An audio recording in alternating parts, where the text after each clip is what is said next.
Welcome to the real truth about a knee replacement. I'm 58 and this is my second knee replacement.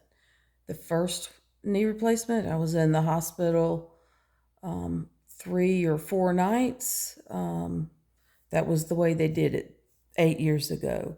Now in 2024, it's outpatient. I'm here at home on the couch.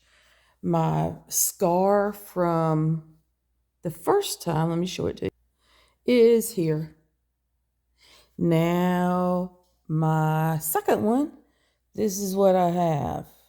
I have a bandage on my leg that has not been removed yet from surgery. I had surgery 6 days ago.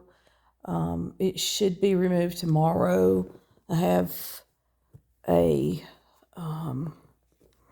machine that is attached to me all the time, and it's called a Pico 7, and it's some kind of wound system that circulates the blood, draws the blood around, something, I don't know, for infection.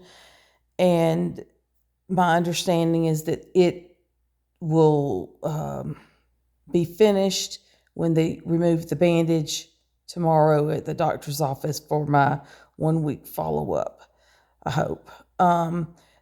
Notice it has this handy dandy clip on it right here, and I have to clip it onto my shirt every time I get up and move. And then make sure the cords are not tangled up in something. But it's about the size of a old school pager and weighs about that, I think. Let me turn the camera back around. Okay, so the real truth is, yes, it hurts like hell. I'm just not gonna mince words. I don't sleep. I don't feel good. I feel miserable.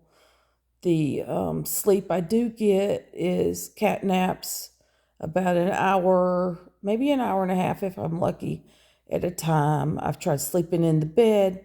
That doesn't work either. I cat nap here on the couch. That's become my living space, you can see.